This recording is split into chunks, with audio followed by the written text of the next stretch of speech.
सुहाग पूनम की कहानी। एक ब्राह्मण के 5 बेटियां थी।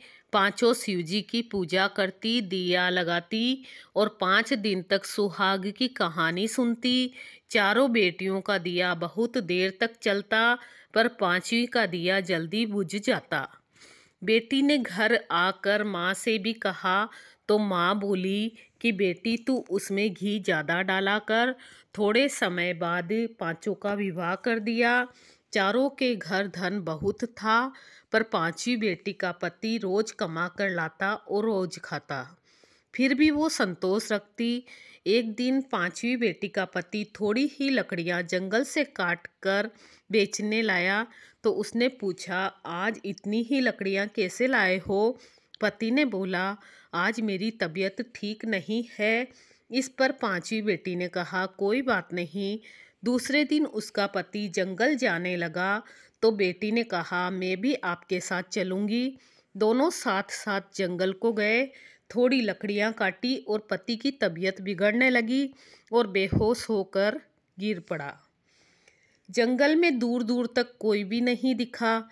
अब वो उसे हाथ में लेवे तो वो उठे नहीं और छोड़ भी नहीं सकती। उसने गोद में अपने पति का सिर रख कर सुलाया और विलाप करने लगी कि मैंने ऐसा क्या पाप किया जो मेरा पति उठता ही नहीं है।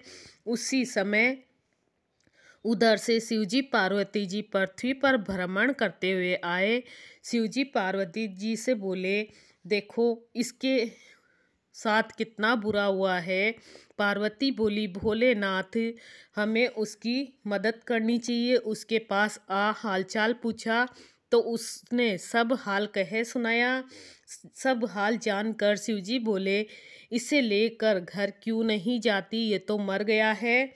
तब बेटी बोली, मैं तो कहीं नहीं जाऊंगी, और रोने लगी। तो शिवजी को दया आ गई और बोले, तू वही है ना जिसका दिया बुझ जाता था? उसने कहा, हाँ। तो शिवजी बोले, तूने दिया तो लगाया, पर कभी सुहाग की कहानी पूरी नहीं सुनी।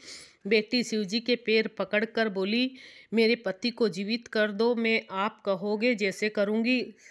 शिवजी ने अमृत के छींटे दिए तो उसका पति अंगड़ाई लेता हुआ बैठ गया और बोला, मुझे बहुत नींद आई। पत्नी बोली, ऐसी नींद दुश्मन को भी नहीं आवे।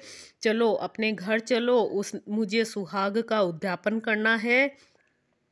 उद्यापन में 5 स्टील की कटोरियाँ, 5 चूड़े, मोली, सिंदूर, बिंदी, काजल, ब्लाउज पीस, श्रद्धा अनुसार सुहाग सामग्री व रुपए 5 कटोरे में रख कर मंदिर या ब्राह्मणों को देवें।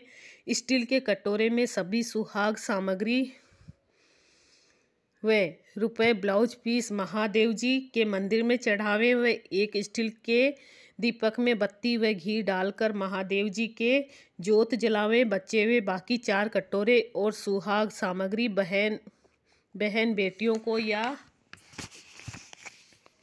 ब्राह्मणों को दे सकते हैं। उसने घर आकर विधि विधान से उद्यापन किया। उसकी सारी परेशानियां दूर हो गई, घर में ठाट बाट हो गए और दोनों पति पत्नी संतान के साथ सुखपूर्वक रहने लगे। सुहाग पूनम की कहानी सुनाई है मैंने।